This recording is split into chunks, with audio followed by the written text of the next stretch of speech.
I took the stone bowl in both hands and poured out my time onto the ground, drowning hapless insects, feeding the weeds until the sun stood, looking down and stole the stain. Seeing in the vessel's cup 1,000 cracks, I looked back the way I came and saw a trail green with memories lost. Whoever made this bowl was a fool, but the greater he who carried it.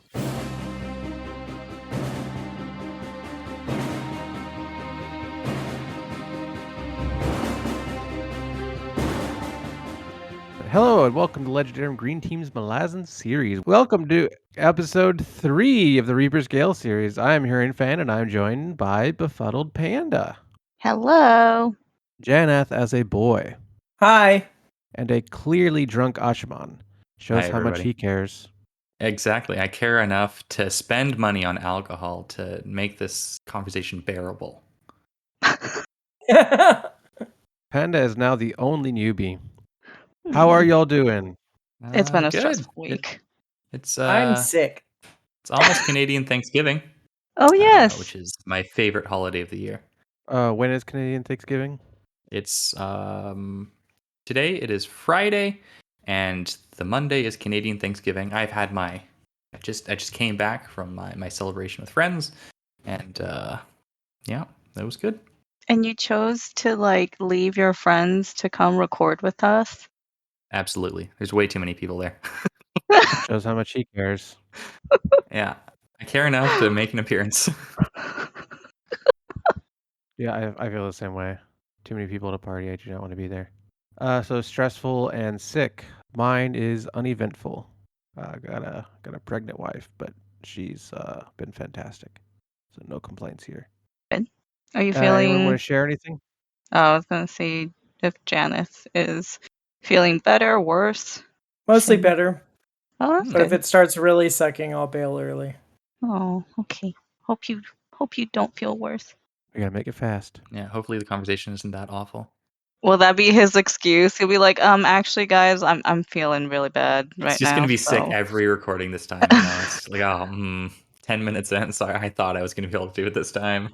Today's day one of my vacation. I do not want to be sick right now. Just Good will point. yourself. The power of the will. Eat The a bunch best of part was garlic. I woke up to a message from my dad, and he's like, "I got bad news. I'm sick. It's not COVID, but it's a bad cold." And I'm like, "Funny you should say this." So I'm supposed to go to his house Sunday, so hopefully we both beat it by Sunday. Or you can just be sick together. But then we'll trade sicknesses, or it's probably the same one. 4 hours away. Yeah, They're not in that families tend to cave. share sicknesses. Okay. It has a very long incubation period, and it started the last time you met. It's transmitted through phones. Yep. Was there a book about that? Probably. And this week my Gardens of the Moon came out, and it's beautiful. Oh, Congratulations. So and Subterranean Press canceled their second mini selling. Very sad. Yeah, did you see the reasons though? Yeah. They've had a rough time of it. That was printers, man. Yep. Okay, shall we start? Yeah, let's start. All right. Chapter 13. We catch up with the Malazans on Second Maiden and on the coast of Letherus, learning what they've been up to since Bone Hunters and what their plans for invasion are. Beak shows up and bums everyone out. The Mander grows increasingly disturbed by Fade. Man, that Beak, isn't he just the worst? He just makes everyone feel bad when they're trying to have a good time. He shows up at the party, makes everyone start crying. Uncomfortable around him. I feel uncomfortable around him, so I'm just not going to hang out with him. I'm just gonna avoid him and leave him alone. I think if he started talking to me, I'd probably walk away. Jesus. Was it this chapter where he's talking to somebody and he's like, yeah, he started crying. I'm not really sure why, but yeah, and then one of them gave him a hug And then walked away. Yeah. It's like, man, what do you do with this kid?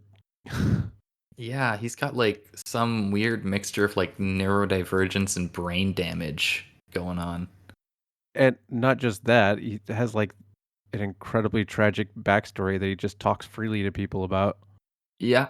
It's like, yeah, so my mother molested me and all my family's dead, and I saw my mother raping my brother. Oh, and she also raped him. Ah, yeah. Yeah. I mean, what else are you gonna do besides cry and maybe give him a hug and then walk away? He probably murdered them all. Very sad. I love how he's like got possibly more warrants than Quickbin, and nobody realizes it because nobody talks to him long enough to figure out he's like this super powerful mage. Yeah, he's got Oh, them he all. definitely has more than Quickbin. hmm Quickbin has what, 12? 12. Quickben might have access to 11? some spicier warrants than him. I mean, But Quickbin's got the knowledge. Quickben's got the knowledge. He's got 12 souls in him. I thought Beak has all of them, according Yeah. to his tutor. So, according to his tutor, yes. I don't think Beak has access to Elder Warrants. Talon is an Elder Warren. But like, I don't think he has Omtos Falak, right? I wouldn't be that's surprised. indicated. I mean, he could smell the Beast Warren. That's Yeah, that's another old. Elder Warren. Yeah, but I don't see him channeling Ghislaine or Leosin. He channels the You're an unbeliever. He quote, could do it. lesser Warrens, but those ones are usually racially linked. I can't think of an example where they're not, at least. Yeah, but just because they're racially linked doesn't mean that other people can't use it. I mean, we had that argument before. Remember the Trigale Trade Guild get make past? No, well, my argument there is that they can get into those warrants, but they're not necessarily using them. Beak can do it. Yeah. What do you think about Beak, Panda? I really like his description with the candles. And it's like each Warren he has, it's a different color. And then he was talking about the white light, and it's just like, because he doesn't, there's obviously some sort of like something different about him in the way that he understands reality and how he perceives it. And so the way that he said that, oh, I just showed them like all my light, and then my family died, and it's just like it's so poetic and so tragic, but at the same time, when you find out about what his parents are like, it's like, well, you don't feel that bad about his parents. So Feel a bit bad about their servants, but yeah, not but the if parents. do you think the servants knew what was going on? If they did, they could have stepped in. So anyway, maybe. Yeah, but his brother is also very sad, where he killed himself. Yep. What a bummer way to start the episode, guys. Okay, let's go to a more fun I blame topic. Ashamon. Let's talk about Namander Gullet and his introspection. Yeah, about his homicidal sister. Yeah. Yeah. Oh, even more fun than Beak. Yeah. I was gonna suggest we talk about Sin next, but yeah, Namander works. You're the worst. Yeah, Namander had a short section here. I'll say I used to hate his sections, but now I find them very interesting. I'll be honest with you, I read that and I was like, cool, next. Yeah, Yeah. I think that's the common experience for Namander, at least the first time, because it's just Well, first, it's been so long since I've encountered this character. I'm just like, wait, who is this again? The name sounds familiar. Oh yeah. One Okay. of those guys that showed up in House of Chains. Technically, Yeah. it was only like 14 chapters ago. He was in Bone Hunters. Yeah, he was also in Bone Hunters, but he wasn't really in Bone. Right? Like he hasn't had meaningful sections until now. Yeah, that's true. And now it's mostly just him being like, "Oh, I'm not very good at anything, and neither are any of my siblings or extended family members. And oh, how am I going to live up to Animander?" It's very mopey. But that's the ending. So, I mean, if you are related to Animander, kind of get it. That's a lot, to be compared to live up to. But then if your natural disposition is already emo, it's just 10 times worse. Well, not only that, but his history with Animander is Animander being like, I don't really know how to be a dad, so here, brother. Yeah. Take my kids. Yep. Yeah. And then his brother takes them to live on an island, alone, isolated from everyone, but this crazy old hermit. Yeah, they're not very good at building a family, huh? The Teist are so dysfunctional. They are. I mean, if you read Carcanus, it makes a lot of sense, but oh my god. Well, it was nice being back with the Malazans, right? Oh Yeah. my god, yes. Yeah. All the Malazan sections in this are just great. Most of them are just the Malazans thinking about each other. But Yeah. it's good stuff. It is. I really appreciate like how Erickson kind of like is able to almost trick us into thinking that he's shown the character of this entire army through like books 4, 6, and 7 and on. Like because obviously there's way more soldiers in this army than you couldn't actually get into all their heads. That would take up the whole 10 books and more. But he shows us like such a broad swathe of them that you kind of like feel almost like you're like you know them all, even though Mostly that's Mhm. Marines, though. clearly not the case. Yeah, that's true. Mostly Marines. Well, we haven't, of course, gotten to the head of nefarious bread yet. Oh Right. boy, just wait until that happens. They haven't even mentioned him yet. Surprising. Nope. Not in Not in this I this one, wonder book. no. which squad he's with. We'll find out. Read and find out. Yeah, absolutely. I really enjoyed the lengthy Keneb section, where Mhm. he's talking about them burning the The ships. ships and Tavor's very cool speech. I really like that speech a lot, actually. hmm And then him thinking, why the hell are we here? And is this ethical? Because it's probably not. Yeah, Tavor's speech is it's so good and it's so classically Tavor because it's not charismatic or inspiring at all, or in any conventional way, at least. I want to talk about the moral quandary they're in. So they leave an empire that's kind of rotten from the top, right?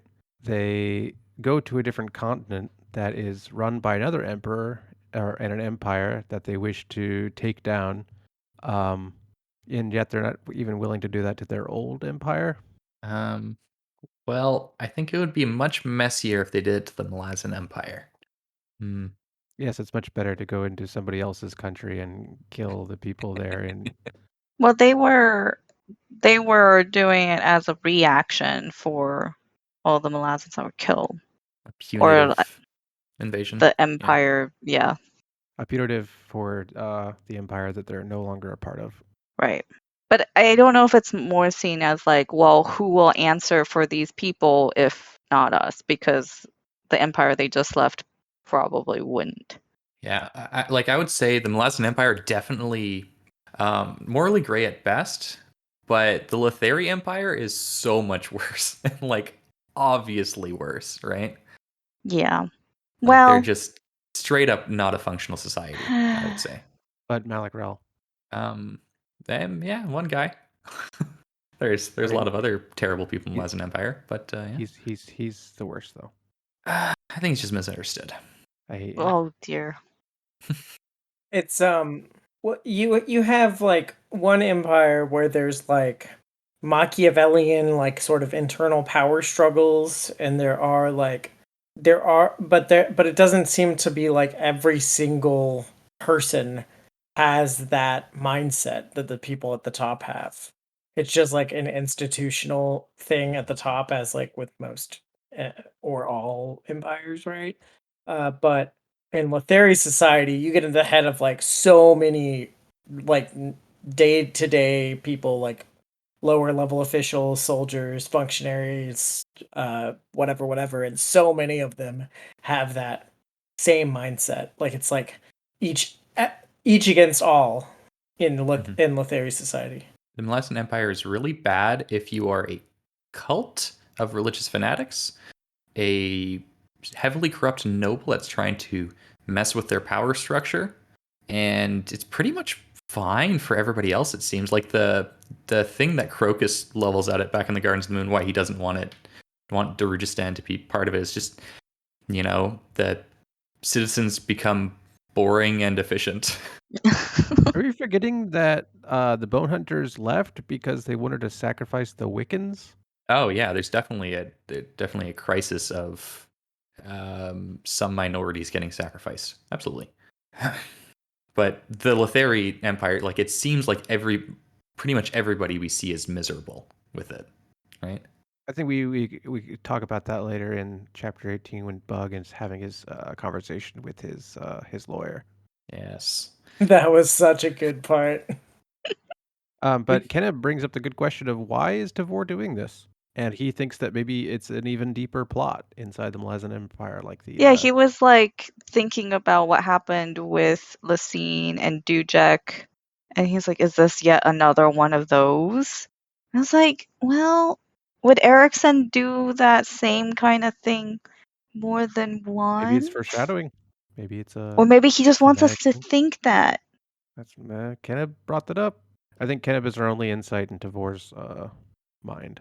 What about Lestara? Eel. Yeah, we haven't gotten much of her in these sections, though, Lostara, right? Banishar, Throat Slitter. Throat Slayer. He's very perceptive. Yeah. And so is Dead Smell. Smart guys. Dead Smell is like creepy Dead Smell's cool. how much he knows. Yeah. Wasn't he the one that was talking with the Andy, and he knows that's why he knows so much about the Eater? Yeah, like he was Yeah. talking to the heads, right? No? Yeah. Yeah, Well, okay. Was I think he was that talking Witter? with Namander and Fayed and all them. Oh. Was that And Sam Dillon Widdershins Turquoise. or Dead Smell? Because I thought it was Dead Smell at first, but then they referenced Widdershins in that scene, and I wasn't clear on that. Fairly Was certain it's Dead Smell. okay. but since Dead Smell is a necromancer, I think he is also a necromancer in like the traditional sense where he just talks to a lot of spirits. Right? That's what So I it would make thought, sense to yeah. me if he was talking to the heads on the Solanda. Yeah. Now I do he might have, but I do think he said our guest, and he was referring to Namander and Co. Oh, okay. Covering his tracks. The heads are not their guests. Eh. That's true. Do you have anything else to say about chapter 13? There was this whole thing about just wars. I can't remember who said it though. Beak. Beak was talking about the Folkroll sale and their Oh, Just okay. Wars. Yes. He says that's the thing with the just wars. They never end and they never will because justice is a weak god with too many names. Anyway, no matter what language it spoke, its followers could not understand it, a mystery language, which is why it has no power because all its followers believe the wrong things, things they just make up, and nobody can agree, and that's why the wars never end. And I found this to be very poetic, um, very beautifully said, and it's like the same thing that that Tenethal guy Yeah, Thamara. was, yeah, because of what oh no, I think it was Siren who was saying like Karos Invicted was saying, you know, we got to make sure we're not we become obsolete basically. Like they constantly have to have an enemy. It's just like flip side of that saying the same thing. Yep. Beak is pretty smart in a stupid way. Yeah, and Faradon sort like notices that. Like Mhm. he's very smart. Yet And he also falls in love with not. her. Yeah. Well, because I mean, I get it because like no other person, man or woman, really like gives him that much attention. No, they're very turned off by how gloomy he makes things. Or they just don't know how to respond. It's like, what am Huh? I supposed to do? I can't help you. I can't fix Yeah, it for you. I got something to read. I was born a stupid boy to a very rich noble-born parents. Usually the first words he uttered to everyone he met. The next ones were, "That's why I became a soldier, so I could be with my own kind."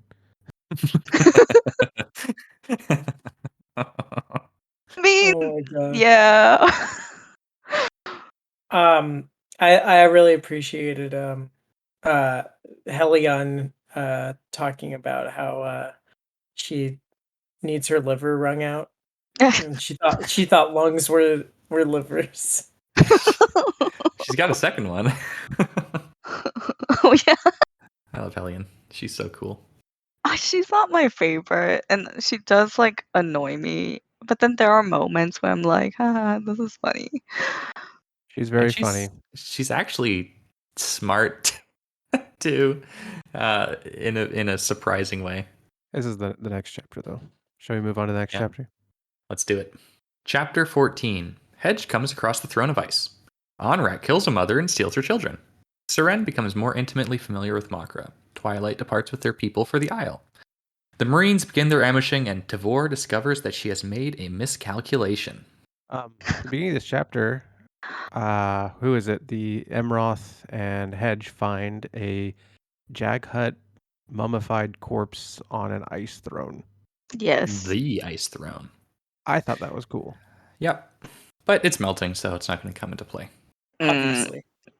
I did like the question that Hedge asked, like the way that he asked Emroth about basically, okay, sure, the spirit of that Jaghut is not here right now, but that doesn't necessarily mean it's dead. Maybe he ascended. That's often how these things work, right? Man, Jagat just are way too durable. It's unfair to every other race, besides maybe the Forkrilla Sail. Well, like Silch's ruin is also very durable, and Gabby's soul is still out there somewhere. There are a lot of durable. And the Talani Mas have been around for hundreds of thousands of years. And there's a lot more of them than there are Jaghut. A lot more of them have died. We're not gonna start this again. Silch's ruin is also an exceptional character. He's not like your day run of the mill Teist. Yeah. Okay, Same well, with Scavendari. let's talk about his brother, the old one. The dude was fighting like enemies with like a big ass beard and hundreds of thousands of years old. So I mean, he's pretty. I would say that the average Jagat is stronger than everybody else in the series, minus some Ascendants. Yeah. I mean, we've seen some weak Jaghut. Have we? Well, there's the one that's trapped in the tree, and her brother. The female Jaghut that was in Memories Bone of Hunter Ice. was. Oh. It wasn't memories. Her too, or the one that was with Pyron. Are they weak though? They don't seem weak to me. They're just kind of doing their own They thing. seem like normal people. I mean, Yeah. Normal people, 100,000 years old, able to restructure climates entirely around them. the ones that I mentioned did not do any of those things. I mean, you're taking these extraordinary Jaghut and saying all Jaghut are like this. Not all Jaghut can do magic, right? I'm pretty sure. Well, the impression I get is that all of them can. They all have a connection to Omtos Felak. Okay. So, but it's not. So it's not like the Talanimas where like they have their We haven't seen all Jaghut use them. Yeah, Talanimas have like a Bone few casters. bonecasters. Bone casters, yeah. Which are like incredibly rare, it seems. But, anyways, Onrak scenes, those are nice. Sad that he killed the Mlava's father, Mlava's mother, though. Yeah. I did appreciate the like description of Onrak, and like it's very ritualistic for him, and it's also just kind of cool because Quick Ben and Troll were just like, but you're so vulnerable. Like, how are you going to take on this hunting cat? And they're like, we're going to help you. And then they see how big this cat is, and they're like, how are you going to actually fight this thing? And he's like, just wait, just wait. And that was really cool. But then when he realizes that it's not actually a male, it's a female, and he has that reaction. I just remembered that Panda had the great observation after recording last time. Would you like to share, Panda? Are you talking about the wind that with Hedge? Yes, the wind. So we were like asking ourselves, who do we think the wind is? Is it just the wind? Like, where does it come from? And I was like, well, this book is called Reaper's Gale. And the wind, the way that it was talking to Hedge, seemed like they were intimately knowledgeable about death. So maybe it's just like Hood's whisper. But I don't know. I do. You do? You like know for sure? He knows I'm for sure. He's seen the like truth. 99% sure. I mean, there's nowhere in the book or any of the coming books, I think, where it's just like, the wind is Hood.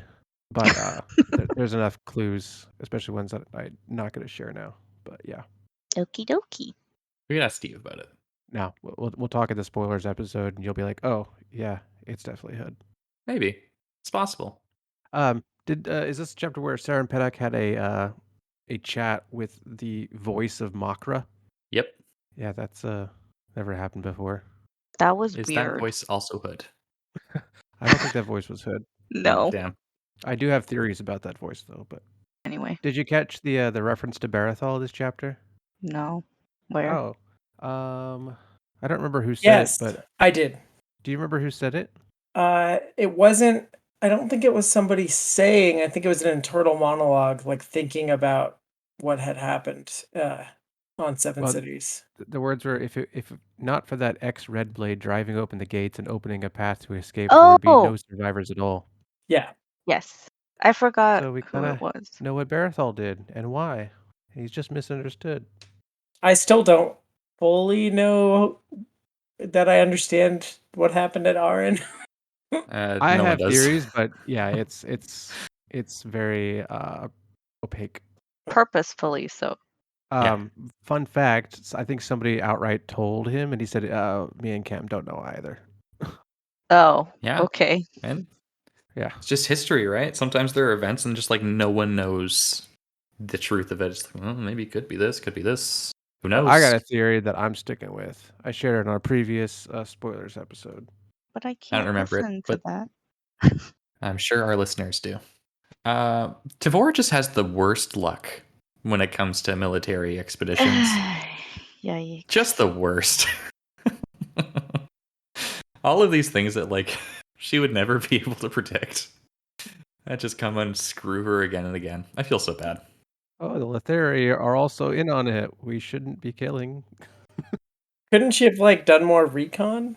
Done more recon? What do you mean? Yeah, like I don't know. They're basically invading with like tons of recon units, aren't they? Uh, Like I don't, there I feel like you could like send spies in or like talk to people who like trade with the Letheri regularly or like there would be ways to like gather information first instead of like drop in with like a fully planned invasion plan and like we're just gonna Burn do all your this. ships. I Yeah, think the implication is that they did did what information gathering they could on their way there, and like they don't really have like people who are good at infiltration, right? Like none of them speak the language. They land on Second Maiden and they get some intel from there, but the nature of the Eater occupation isn't like broadly understood, I think, by most people that aren't intimately familiar with the land. So I don't know. They would need to do some pretty top tier espionage to get that information. I would think. that makes sense. There was a point, I think, I don't remember where it was, but they were in a bar or something, and the Malazans were pretending to not Yeah. speak Letheri Oh well, yeah, and using like hand signals to, talk to each other. And somebody's like, "Oh, your Letheri suddenly improved." yeah. That's after spending time with Letheri people, and also like they would definitely still have an accent, right? I just feel like this whole thing with Tavor it's kind of it's even more murky than with the whole Rariku thing. Because like Rariku is like she was given clear orders to go, Mhm. and then this one it's like okay, she is charting their own destiny, and is it her trying to prove something? Is she like being selfish here, or and using the whole like we are here to avenge these people who got killed as like an excuse, or like she just doesn't know anything other than being in the military. So if she is being kicked out from the empire and they're on the run, she just doesn't know how to function if she's not. Maybe they want to start their own empire. When I first I mean, read yeah. this, coming off of Bone Hunters and seeing the way she like the things that she and was her name Tamber? Her Temper. girlfriend Oh, The Amber. to Amber. to Amber. Amber, To is her Amber. girlfriend. Yeah, Tam- yeah, yeah. The way that her and to Amber acted in Bone Hunters and like the things they said and did like led me to believe as soon as I heard what her plan was here that it was like a pretext. like there is something deeper. Yeah, yeah. What do you think that Especially well, especially sorry. based on like the reading and like the card reading at the end of Bone Hunters and like the discussions that happened with Kalam right before he Hmm. like when they were trying to convince him to like not take Lysian's offer and all of that. Like I was like, oh, this is not the real reason behind this. Like this is all a pretext to get at Rulod, basically. I Gotcha. don't know yet. Well, That's about as much as I had at that point. I mean, because she knows something about the crippled god. Right. So, But what is it? I wouldn't have I didn't know at this time, you know. I was just okay. like, oh, this is all a pretext. I mean, it sounds really flimsy, right? Like they go off on their own Yeah. And she and burned they're the like, transports. Like, she yeah, burned and the they're ships. right. Mhm. It just seems like, you know, like she's got bigger fish to fry than like Yeah. revenge for this island's fate. Yeah. Anyway, with the information I have, I'm not convinced that the reason she gave is the reason. But the tactics that they're using, Oh, I love it. it is very fun Specifically to read. Hellion? Well, I mean, just like the way that they are all split up in these like little squads, right?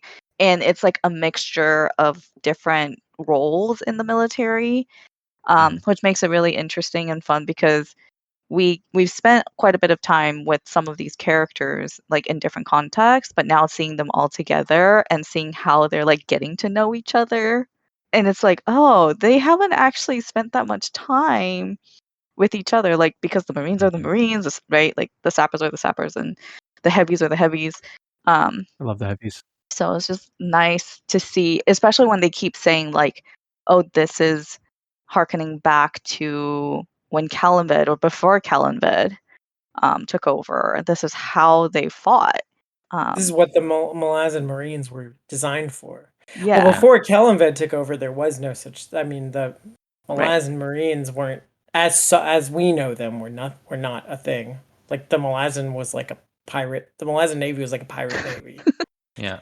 And all of the uh, armies on the continent that they conquered, Kontali, um, just full of pompous idiots who did things like waste resources and energy and time.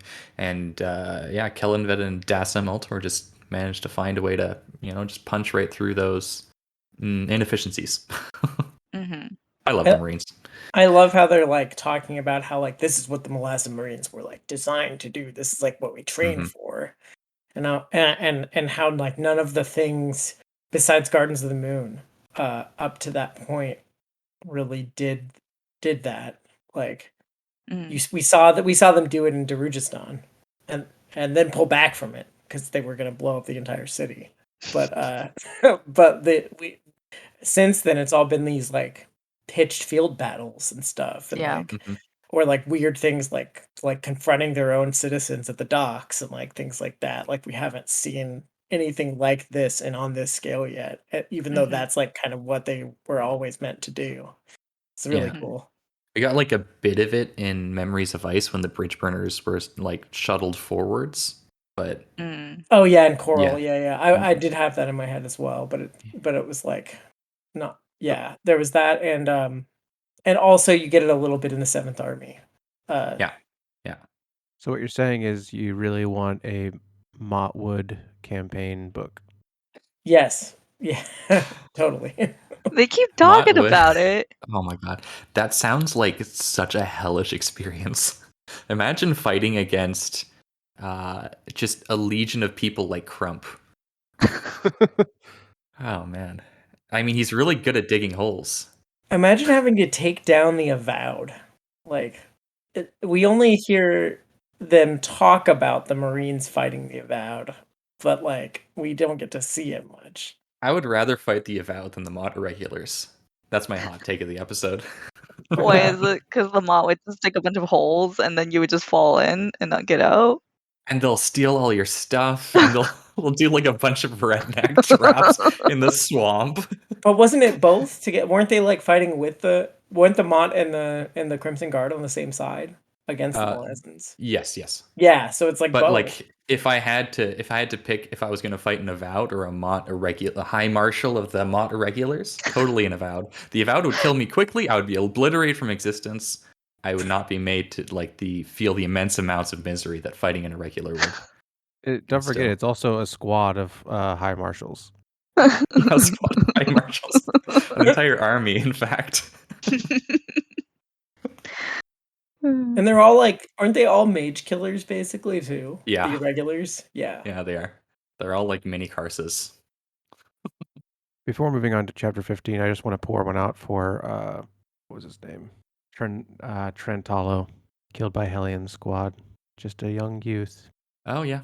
Dude, that is a running theme in this book, is like showing you the successes of the forces you're most politically rooting for from the perspective of somebody innocent who gets killed because of it.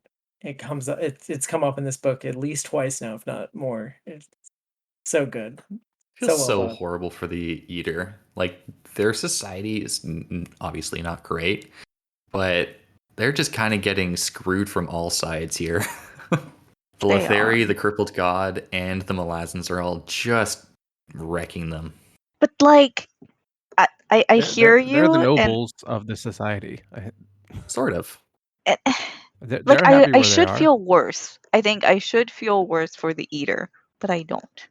That's fine. I'm with you. I mean, they're benefiting from the system, and they're the ones that went into it head first. And I would say it's more complicated than that, right? Because they didn't of have a course, it's lot of complicated. choices when invading Letheris, right? They could have done what Han and Mosag did, was gonna do, which was probably the best option. But besides that, like, they had to either jump into Letheris or face extinction. I think that's a false dichotomy. I I mean, think you're well, simplifying something complicated. It's like, well, oh well, they have we've to either seen. become Letheri or they're just gonna die.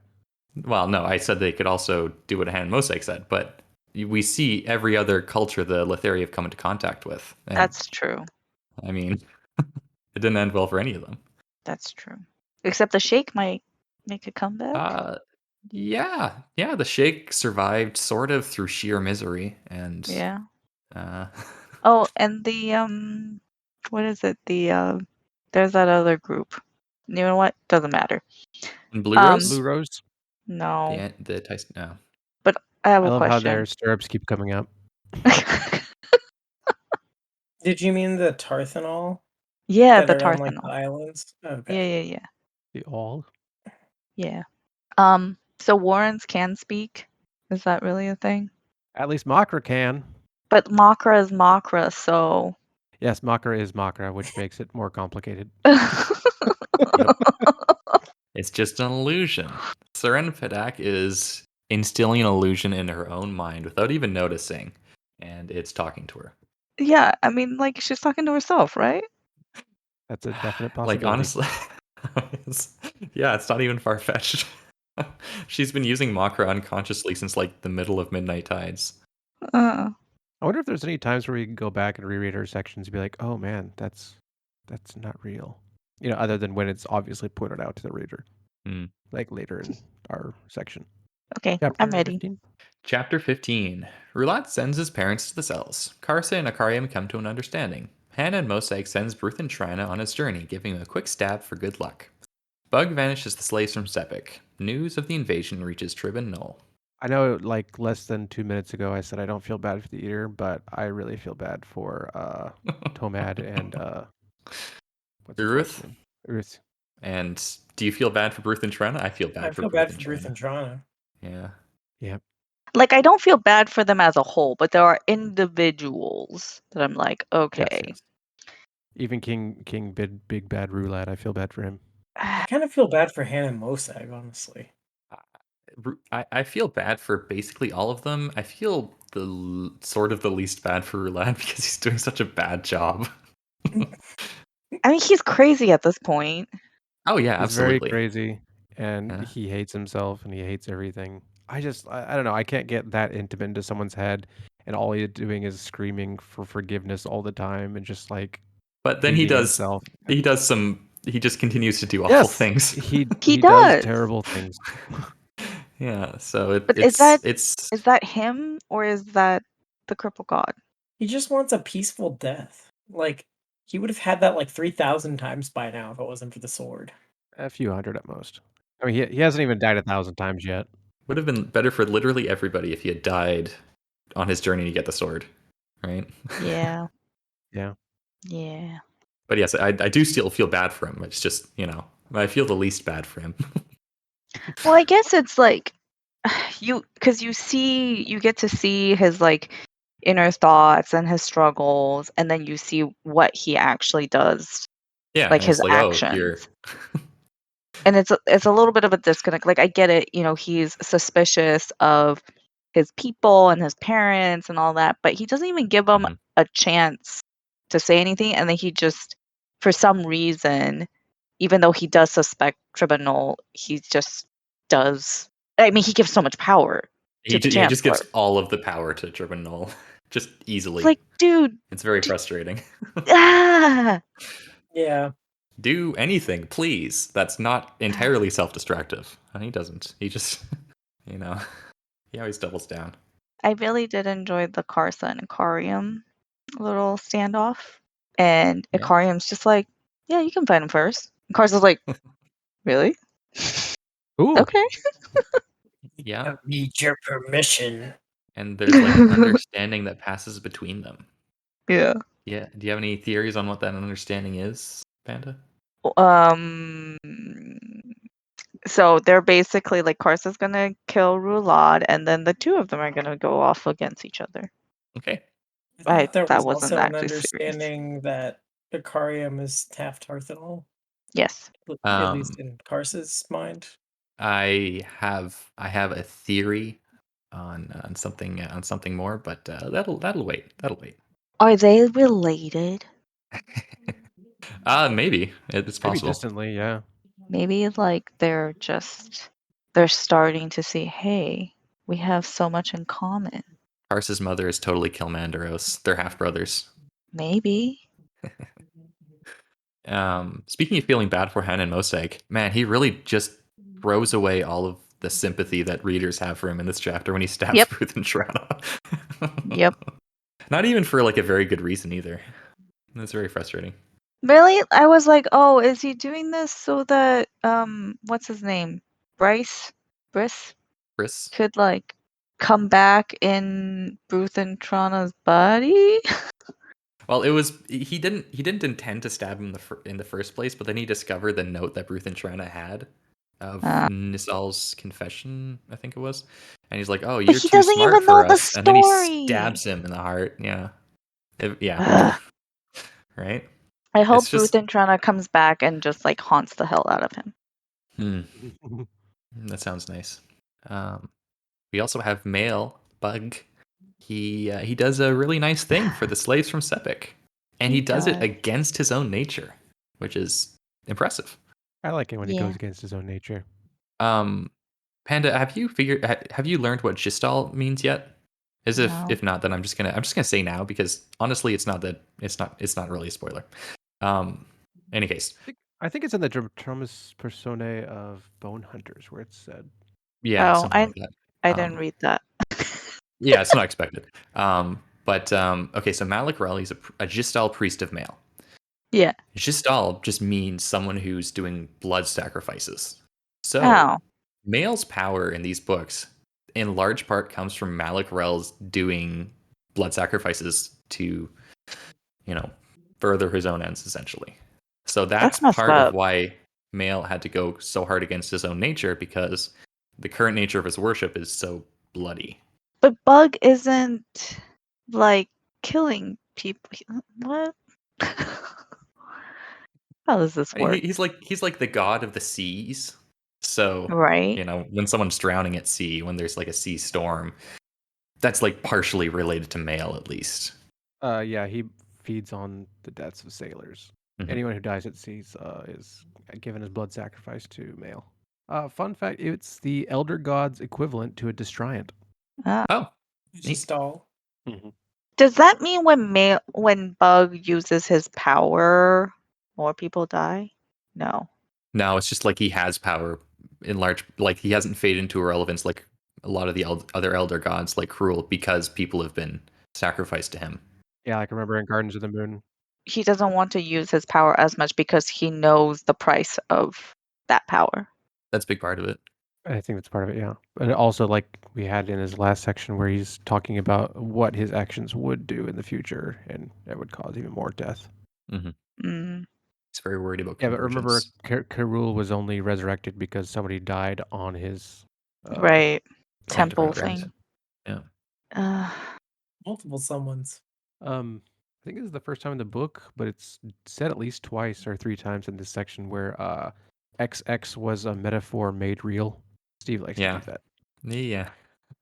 Oh, we got a little bit of a nasty Growl man's backstory. Oh, Terralak feed? Big girl, man. Yep. Oh. It also involved an abducted child raised in a different cultural context, which I thought was interesting. Yeah, and yeah, this Grawl band destroyed the last of the people that were running with the Daragoth, I think. I think they were the cultural group from there. And who takes them away? Is it Edgewalker? I don't remember. I don't remember either. I didn't highlight it. We so sorry, hear notes. about Edgewalker here and there, but he's not really like in this book. Yeah, Edgewalker is, oh man, he's so mysterious. Eventually, I'll find out who he is. You think I so? hope so. I would like to find out who Edgewalker is. Yes, please tell us. For more on Edgewalker and the relationship of Malak-Rel with the Elder God Male, read the novels of the Malazan Empire. Especially the one that comes right after this book, which is Return of the Crimson Guard. Return of the Crimson, it's like kind of concurrent with this book, isn't it? Though I think that the proper reading order is, I mean, yeah, it doesn't spoil this book, even though you guys thought it did. But yeah, the proper reading order has this book, then Return of the Crimson. More books for me to read. They don't really spoil each other. Get to them when you can get to them. Edgewalker's in Night of Knives a lot, and that's the first one. Okay. Oh, good. In this chapter, there is that whole scene with Tehol, Bug, and the rat lady. Rucket. And I have to be honest. Well, because it's like she's putting on this illusion, right? She's this giant woman with lots of her. And she comes in, and then Tehol, like, asks for a couch. And I was like, I have to admit, my mind went to the gutters. I was like, what the hell? Tehol's mind was also in the gutter the entire time. Yeah. He was he's getting very excited at the thought of her getting stuck in the alleyway. It's like, wait, but they're out in public, so they're just gonna do it there? What? Nope. It was just for her to sit on. Just for her to sit on. Well, maybe he had higher aspirations, but that whole conversation, man. It was very horny. Whew. What a hoot. You won't fit. Anyway. Next. Chapter 16? Chapter 16. The Lethari slaughter the last of the Andean Blue Rose. The heroic quest re-enters Curled Kalane. The Shaker rescued by the parish. Red Mask seems to make a tactical error. Pour one out for the Andean Blue Rose getting slaughtered in their cave. Oh my goodness, man. Like, come on. Animander's gonna have to answer, right? That's what I'm anticipating. That's the hope, isn't it? Listen. They deserved it. Their ancestors were like, oh, we respect you a lot and we're going to worship you as our god. And then he's like, no, I don't want that. And then, well, their descendants deserve this punishment then, right? Oh. Flashback to when he called people who thinks he's a god idiots. Well, yeah, but I think Rake is one of those people who's like, on the outside, and then on the inside, he's like squishy marshmallow. Yeah. I have complicated feelings about Animander's treatment of these people. Okay, fine. But Animander is also not meant to be moral paragon. So, I don't know. Animander, #squishy marshmallow. He's a good guy, I would say. But I always make fun of him by calling him the Mary Poppins of Malazan. Practically perfect in every way. I'd probably assign Oh, that no. sooner to Krupp. What? I could see What? Krupp taking out an umbrella and floating out of the story. Okay, well that's true. This is the chapter where Talk beheads a guy with an arrow. He Two explodes guys. his guy head, yeah. 2 guys, That was right? that was Yeah. awesome. Yeah, that was awesome. Like Prince Ashitaka. That whole scene was so thrilling. I mean, it's like terrible Was it that people metal? are dying. Was it what? Was it metal? Would you describe it as metal? Sure, yes. It was just, I mean, it was also devastating because Talk knew these people were making a mistake, Mhm. and he was like, he could have left them to their fate and saved himself, but he chose to charge in with them and kept going. And then, yeah, Killed the mages with arrows. yeah, Like a bam. Killed a couple of them. There's more. kaboom. We also learn a bit about some birds. Did anyone That is like that messed section? up. The The Jerax. Jerax. I mean, there are Just- birds like that. I Yeah. know, but that's so messed up. Like, it's basically like a Trojan horse kind of deal. Yeah. But before the Trojan horse. Yeah. Is that the second animal that kind of burrows its way into another? Because That's the opposable thumb turtles. turtles were the ones before, right? Yeah. Yeah, they stole they stole the nest and um basically emulsified those eggs into this goo or something, right?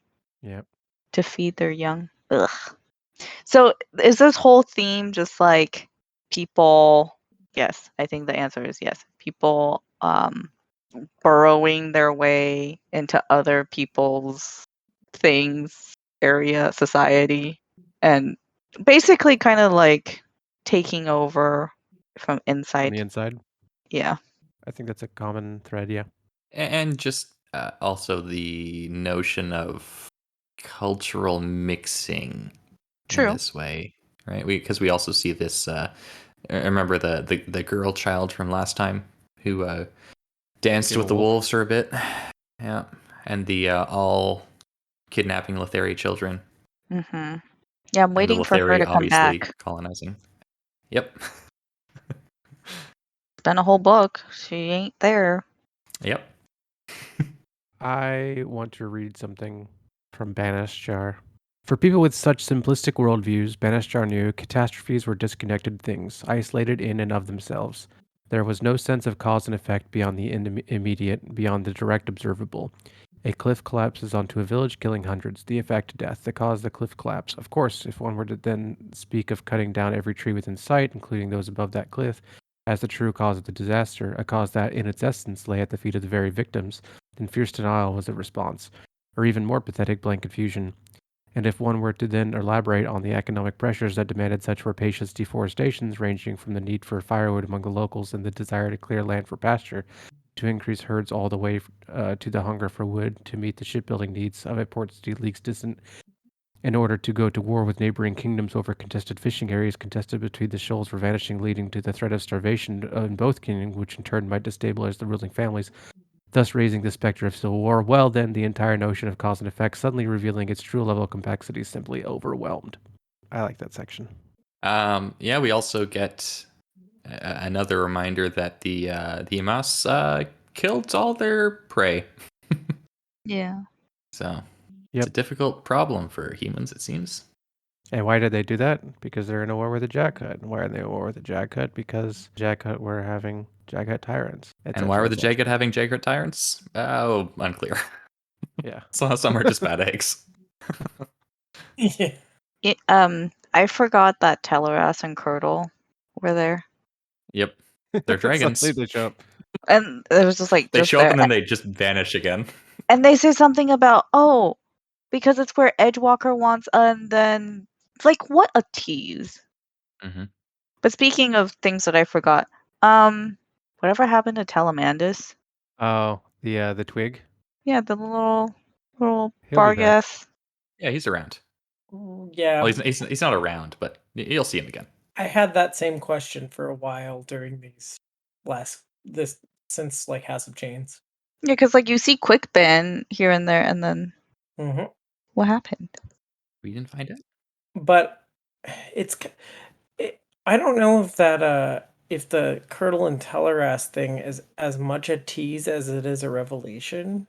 Oh yeah. Because the well, it is a bit of a tease because I don't know why, but the implication is that Edgewalker let them get away with Apsalar in Bone Mm, Hunters. So it is a bit of a tease though, because why did Edgewalker want them to go along to right. leave Shadow with Apsalar? I don't know the answer to that, but um the fact that he knows and that they didn't like get away without his knowledge, because he like kind of polices the boundaries of Shadow, I Right. guess, I and mean that like makes part sense. of He's his job is keeping Edgewalker. people like that like Uh-huh.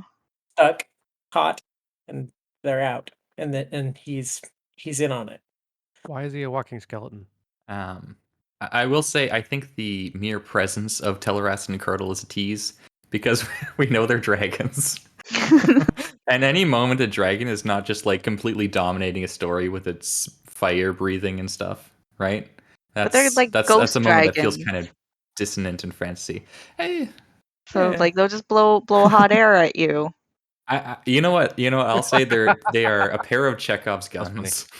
They do yeah, I mean I'm waiting for them to like, Fire. Do rip something. open the door or something, metaphorically Yeah. speaking. Is there a horse god? Horse It god. should be. It It maybe. probably is. Probably some Like if there was tribal. a horse god, that god would be so powerful because like so many horses have died. There's also been a lot of humans that have died. Yeah, that's Yeah. true. But like the human deaths are like spread out, amongst all of these different gods. I think the answer is the horse god would be powerful because it would have the loyalty of all these tribal societies like the Wiccans. Yeah. Yeah, it'd be unstoppable. hmm And the Grawl. Yeah, and the Grawl horse is very powerful. Maybe they're all just like mortal swords of the And the horse god. Seti. I want a horse god, please. Steve, you heard it here first. Horse god in Malazan. It's necessary to He's save gonna the answer. series. He's gonna answer for all these poor horses who are just collateral damage. He's gonna put it in Carcanis. Can I I can see read? it coming up in a Balcolin and Corbo Broach novel. Yeah. Okay. Like the horse god comes back to life and it's wreaking revenge on all of the deaths that happen in the Book of the Fallen. Yes. Yes. And then Bacalane has to put it down. Oh. And it would be hilarious. It would be hilarious. Bacalane is the best character in the series. Oh dear. 17. Yeah, let's go to chapter 17. The Marines discover the Lethari are just fine with their current arrangement. Fiddler shows off his skill with drums. Hedge blows Amaroth to suddenly bloody bits. The Marines think about how much they like each other. Devora makes arrangements for the isle and secures a pilot. Okay, let's just talk about Fiddler, please. Because Yeah, what would you like to talk about? I love that I get more Fiddler. I would like more Fiddler, please. And also, what a badass. And just the way that the whole drum thing was described, it really was it was like I was watching a movie. I could see it in my head. And like, you're getting nervous just for him, even though you're like, this is probably gonna work out for him. Because Fiddler has to survive through the end of this. That's all I'm saying. Ah, that's a Oh, nice really? thought. Interesting. It's a really nice thought. I mean, he might make like a sacrifice, at the end as like an all like, holy As an moment or all. whatever. No, not as an all. He takes out his last cusser and throws it on the ground in front of him like Hedge did. It was great Yeah. seeing Fid from Cuddle's perspective too, and just like the awe that Yes. he feels. Yes. Yeah. Yep. Yes. I love how the thing he was most afraid of was being disappointed and not dying. Yeah. Yeah, Cuddle's just thinking about how he's passively suicidal all the time. The reason he stays alive is so he can just watch Fiddler do his thing. And Fiddler's like, you can go. And he's like, No. Fun fact: landmines are a war crime. Oh, good to know. Yeah. Good thing they don't have war crimes in this universe. Yep. No Geneva Convention for the Malazans. That means They everything don't they're doing have. is okay. Yep. Oh yeah, they don't have a Things are only UN. bad if people tell you that they're bad. Well, I wanna talk about Urahela because I was really sad when she died. Just the character. I don't remember her from the last books, but when they tell her to go knock on the farmhouse Knock. door and she's like The demon farmers. and she doesn't want to, like, lie to them, so she pours out she's like, "Oh, I can't really say that, but, like, what if I tell them that I need to fill up my thing?" And she pours out her water so she doesn't have to lie to them. She was just She's so sweet, and then she gets, like, cut in half by the demon farmers. um Like, why couldn't the demon farmers just talk to them? uh, unfortunately for Urahela, the demon farmers are such a funny moment in the book. They have demon farmers! They have to what kind of hellhole have we climbed into? I forgot that we had seen them before. I was like, what the hell? It kind of. It's funny, but it kind of ruins the In moment. Midnight Tides series, I think I kinda hinted that they were coming back, but yeah. Why does it ruin the moment? Yeah. That was so long ago. It's a funny moment, but it also kind of uh it gets at something that's like in a lot of like war movies and war fiction, and presumably it's because it happens in war, which is like when you're with a squad of soldiers and you think that you're, you know, going to find solace or sanctuary amongst the local population, and then all of a sudden they're shooting at you or blowing you up. Yeah. And so it kind of hits at that like theme, but in a comical way, because obviously they're fucking Mhm. demons that are trying to live a peaceful life farming. I their voices in my head are just like the most posh British Oh, weird. voices out there. See, I don't have voices for them in my head because I listen to the audiobook. So Oh, it's Oh. just, shame. and that's not how Michael Page voiced them. That mine is not like posh British. It's like really nasally and whiny. It's like That's complete closer to opposite. what Michael Page does with them. Oh, okay. Interesting. That's Yeah. definitely not where my mind would go for these guys. I think it's because you're Canadian. I don't know what the implication there is. You're closer If it's to the bad. motherland.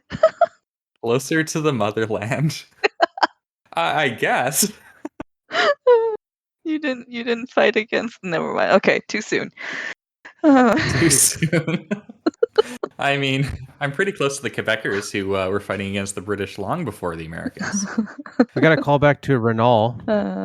Yes, Renault, when they said the Renault, the leaves on the trees or something. Yeah. Yeah, I caught that. The Malazans are just kind of disgustingly effective as Why soldiers. disgustingly? Well, because it's like it. A lot of the times, it like doesn't even feel fair, especially with the Moranth munitions. Like it goes back to the notion of like honorable combat. Like, what does that even mean? But like these Letharian Eater they're fighting have like no concept of how dangerous their opponents are, and the Malazans like destroy entire squads of them, sometimes hundreds of them in the case of Fiddler and the Drum, and they like lose like one or two Marines, Mm-hmm. If that, right? Also Yeah. disgusting because of the descriptions being Yes, really Yeah. disgusting. and also like the Moranth munitions are obviously horrifying in their They are. Yeah. yeah. But I did like the little glimpse into the history of the Malazans and Morant, like Oh yeah, how that relationship formed. Yeah, But we get Fiddler and like Hedge were the ones that Yeah. started it all. that was so fun. It was just like fun, but also kind of breaks my brain. Like they literally had to go and try every single one of these weapons, Mhm. and like the descriptions of why they named it something. I'm like, that means they must have like experienced this themselves, like the sharper or whatever, right? Like the bits of metal and like bleeding from your ear. I'm just like, And they discovered that you can't throw the cursor a safe yeah, distance. like how are you still alive, Fiddler? Yep. Does Korik and Smiles freak anybody else out? No, I love Smiles. They don't freak me out. They just I think are there. people who are turned on by extreme violence are freaky owl. Eh, it's it's just another variant of being turned on by like extreme effectiveness at something, which is like super common, right? Smiles has just like had an incredibly traumatic life, so I can definitely see why she would like even just like see someone like Korik as uh, attractive because he could like protect her, right? Because no one was there to protect her and her sister, essentially. Yeah. I think the way she described it is a lot creepier than that. Yeah, that's true. Oh, sure, but people aren't always aware of like the deep implications behind why they find things attractive. They just do. I think finding a murder attractive is weird. I mean, Is it I don't murder? condone it. I agree, but as much sophistry that Ash is going to go for, it's weird. No, yeah, it's totally weird. I don't know if I would call a soldier doing their job a murder per se. Yeah, that's fair, but it seems like she was just really obsessed with the violence that Quark, like the and acts Quark of obviously violence loves it too. themselves. Yeah, She's like, I love killing. She's like, oh wow. yeah. She used to hate him, which I think is funny. Hate and love are not very far apart. And the subjects or the stuff in perspective of Tar was cool too, and his nickname, and learning from Braven Tooth, and And the not whole liking thing with Korab. Korab. Yep. Look, man, I don't like this Korab guy. He's like, I gotta stick by Tar. love He's Yeah, I like, thought that this was pretty Korab guy great. keeps getting in front of me. I'm meant to be the one in front. Grr. Yeah, I really enjoyed it. The whole pairing thing and the complementariness of the different characters. I really enjoyed that. Mhm. Even though, yes, Smiles and Quark are creepy, but they complement each other so well. That is true. And it's kind of funny in a morbid way. Are we going to talk about Hedge killing Emroth? Yeah. Okay, so I mentioned in the DMs that like I wasn't expecting Hedge to really kill Emroth. I thought that Emroth, once she rehydrated, basically would have a change of heart. I mean, that's literally what I imagined. What? That's what the ritual did. It just dehydrated them. I said, moisturize me. Have you seen Doctor Who? Oh Yeah, yeah, I know what you're No. talking yeah. Oh dear. about. But yes, Hedge blows her up, man. And so he didn't realize that she was going to have that transformation, right? And then when he realizes, The explosion moved her body part past the barrier. Yeah, he's like, wow, she had a nice leg. That's It's so shapely. that's so creepy to for that to go through his head at that moment. Yeah, that's really weird. Uh, That's like Beak thinking about his mother. Weird. yeah. Yeah, that was really sad, and like I also like wasn't, even before it got even sadder, I wasn't really on board with him killing her. I don't know. It seemed like a she didn't big seem, overreaction. yeah, she didn't seem that antagonistic. Yeah, and like what the hell does Tej care? Like I'm trying to wrap my head around what his stake in thwarting the crippled god is. I mean, him and all of his squad were Yeah. killed by servants of the crippled god. Oh, right. That's true. Memories of Memories Ice. of Ice was like because of the See, crippled I was god. only thinking All about these the people eating each other, and You're right. Because I was only thinking about back to like the Bone Hunters when he came back. I wasn't thinking back to like when he was alive. And yeah, that I got it. Thank you. yeah, And her real identity, or her one of her alter identities, Hedge doesn't know this, I don't think, but was Imroth the Cruel of, Karsa's tribe's gods. Right, yeah, but I figured that out, that yeah, this must have been one of those broken the Seven gods, Faces in the whatever. Rock. Yeah. Yeah, that. Which, Yeah, I mean, yeah, we knew that, but like, I could see Karsa doing it, but I forgot about Memories of Ice and like why he's dead in the first place. but so like Hedge is headed towards Starvold, whatever. He's headed Gamali. somewhere. Wait, He's what is headed the towards wherever Quickbin is. Yeah, right. Because they hear what the is the explosion. dragon Darvel Horn. Demerlane. Yeah, Arval you're right. Demelin. It is, but Starvold Emily? do we? Why do? Oh, right. He talked about it, didn't he? Yeah. He did. He mentioned it. He was I like, we was were like, both going why are we to the talking about same. several different ways? But now I remember because Imroth and him talked about it right before he blew her up, right? Mhm. Yeah. Yeah, I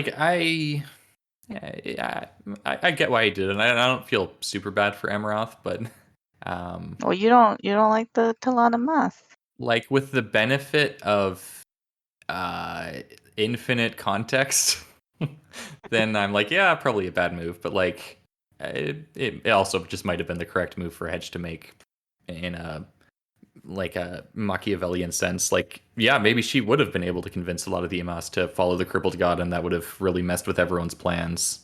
But Sure. Yeah. counterfactuals.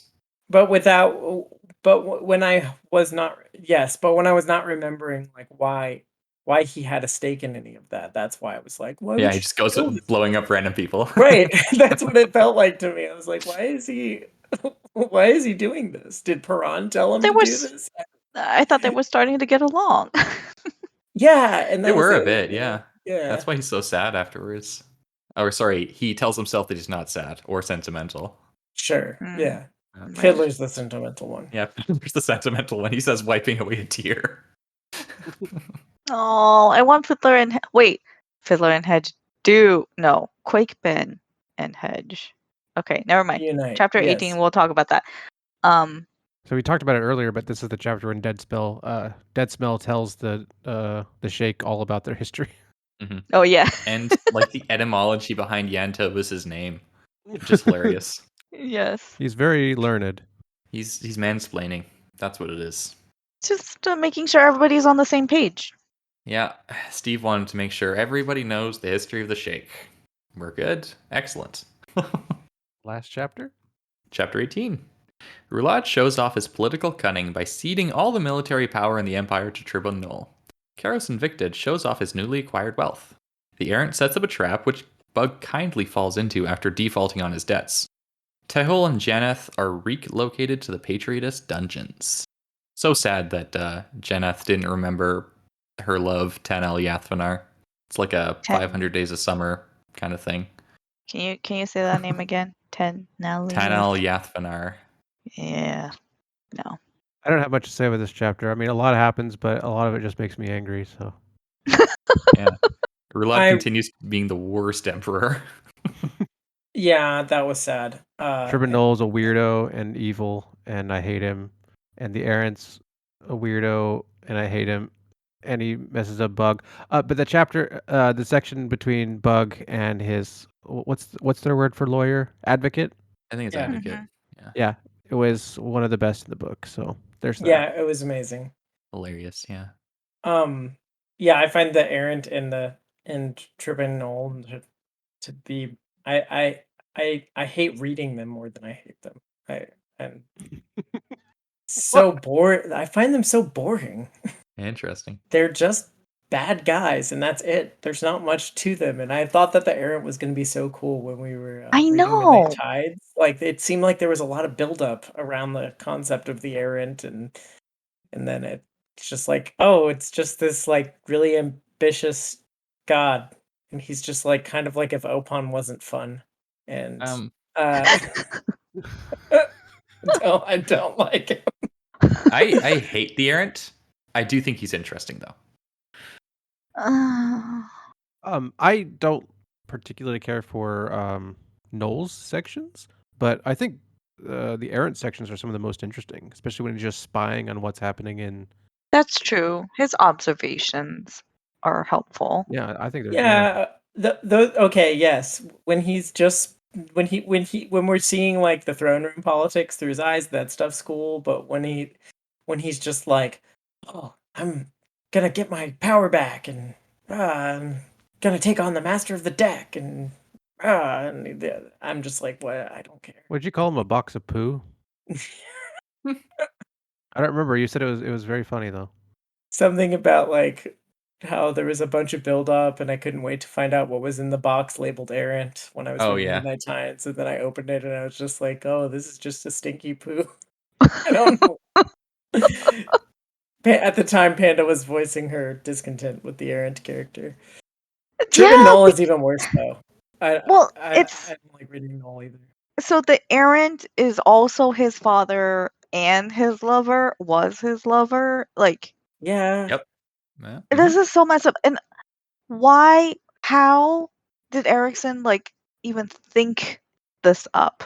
Like, the guy has a pretty brilliant mind, you know, like, being able to portray all these different kinds of people in a very, like, genuine, authentic feeling way.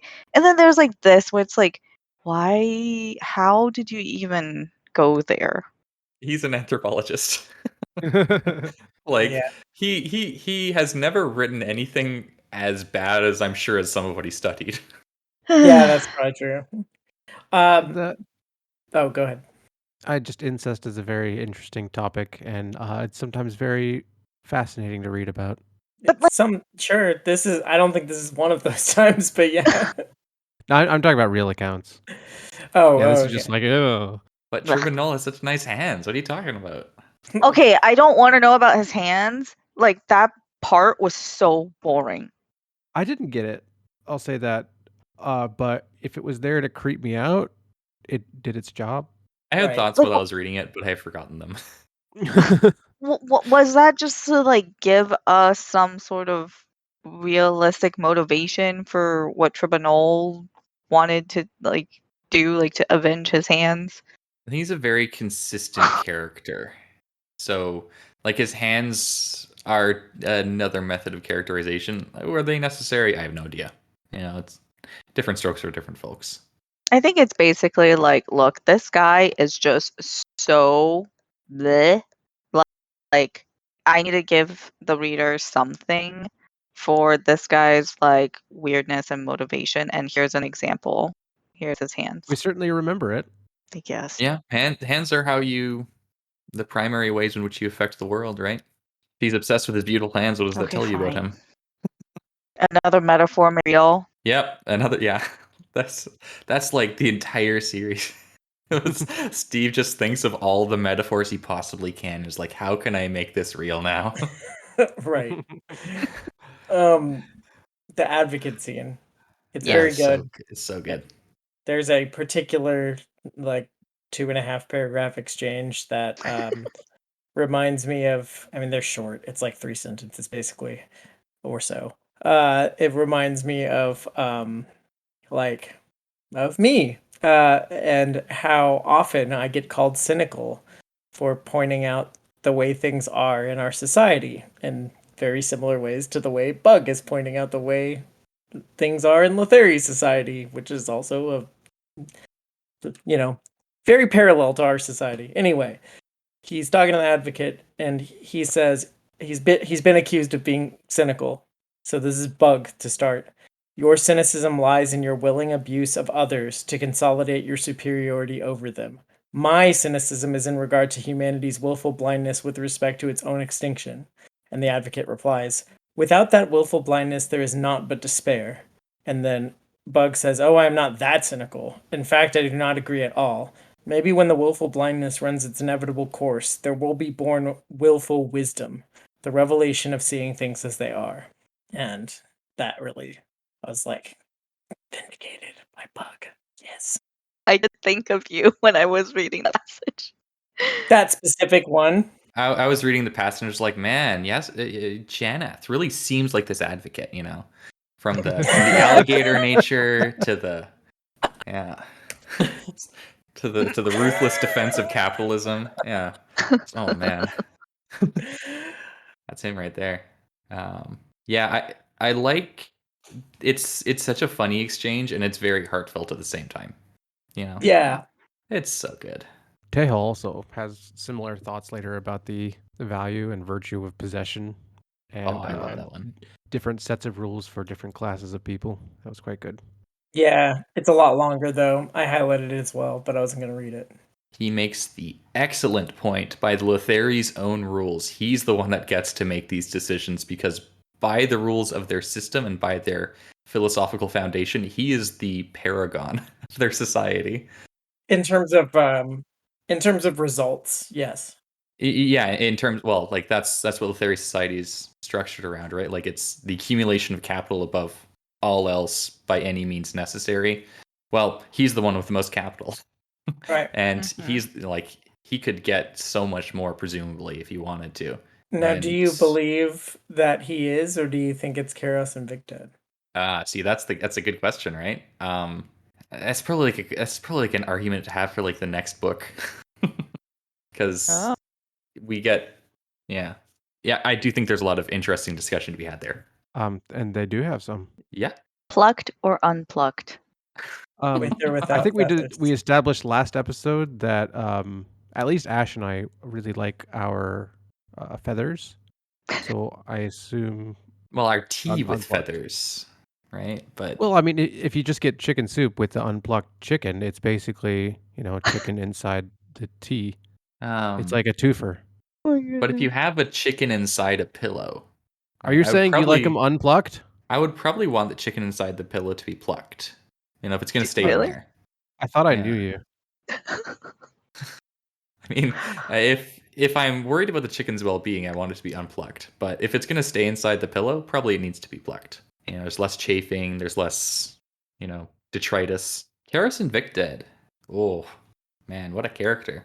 He's been going by and people haven't really been taking him seriously all book. Oh, now he has all the money. Or so he thinks. Or so he thinks. Yeah, absolutely. Yeah. Who knows? There's Maybe more it's a book to bluff. read. Maybe it's a bluff. There's the movie Jojo Rabbit. Mm-hmm. Very good movie. Um, Mm-hmm. it's My favorite a war movie. yeah, it's about a boy and his imaginary Hitler. Um, highly recommend it. Anyways, one of the stated purposes of Taika Waititi, the director of the movie, was to make the Nazis seem both ridiculous and acknowledge how dangerous they were. Karis Mm-hmm. Invicted is like, he is both really ridiculous and very dangerous. I like how Steve does this. Because, like, even while he's confronting Tribunal, Noel's like, oh, he's trying to be intimidating, but he's so short. Mm-hmm. I agree, and I think Taika did a very good job, but I also think he did a really good job of humanizing them. Yeah. I'm gonna say that because there's a lot of Nazis in that movie, like Kay and Jojo and Jojo's friend, and they're great. Yeah. The best examples of the ridiculous but dangerous is the Gestapo. Hitler. I yeah, they just, that's a good scene. I guess Ubalala Pung is like on his own now. Oh, so sad. Or Lala, what's he gonna do? I don't Yeah. know. I don't think this is him. This is like Erickson writing him out of the series. It's not. So So the errant traps male here. yeah. I I really like the nature of the errant's power. It's so frustrating, but it's also like, in my opinion, really interesting because like almost everything he does is just a nudge in a direction, right? Things can go one way or the other, and he usually makes it the more tragic of the two. And Mm. he's kind of like an author in that sense, writing his own tragedy, except for it's in the real world, which I think is maybe an interesting thing to talk to Steve about. But I think he'll have thoughts along this direction. I don't know. We'll see. Want to be more interested in Errant, but right now I'm just a bit frustrated with the character. Let me be clear. I don't blame you at all. I wasn't very interested in him the first time around either. I Yeah. started getting interested in him around like when I started reading Carquinus, really. Mm. And when I reread Midnight Tides this time, I became more interested because I had missed a lot of the exposition around him, and Okay. I hadn't thought about it very much. But your disinterest is perfectly fine, and I do not expect anyone else to subscribe to my interests. Yeah. Oh, we haven't talked about Sin. I just want to point out that Sin is obscenely powerful and is largely the one destroying the ice around Lethris. Very cool, Sin. So all the ice that's being melted, isn't that just like turning the Omtos Phalak power into Male's realm? Like, does that make Sort of. Male more Yeah. powerful? His realm In a bigger? sense, his realm is getting bigger. Yeah, like the shore is being drowned by the sea, which the Sheik are very upset about, and Right. it's definitely bringing a lot of ecological change to Lethris. Mhm. And of course, the ice is the metaphor made real. The ice is melting, so are the metaphorical barriers around Letheris, both magical and philosophical. Look at that. And temporal. Oh, temporal. Yeah. Somebody wants the thing that's frozen in the ice to be released. Yeah, that's the demon from Midnight Tides Right. that they trapped. Fun. Yeah. Yeah, it's just sitting there. It's yep, the ice is melting. Erickson uses the word chthonic, and that's a really good word. I think everyone should appreciate that word. Chthonic. Yeah. It's from Greek. There were the chthonic gods, which were sort of like the old gods of the earth that came around before the Olympians. Mm. So not chthonic. Not chthonic, no. Well, it's yeah, I'm pretty sure it's pronounced chthonic. It is. And the Errant is very much a chthonic god. He was around before this current crop, and he's upset. He's very angry. Cool. hmm That concludes this episode. If you want to join the read along and or contribute listener questions, check us out in the Legendarium's Discord. You can find the link on thelegendarium.com. Also follow us on Twitter at Green Team Pod for updates and fun times. Check out the Legendarium podcast for Wheel of Time, Cosmere, and Lord of the Rings content, and so much more. Thank you to our panelists, Ashman, Janeth as a boy, and Befuddled Panda. I'm here and Fan. Until next time.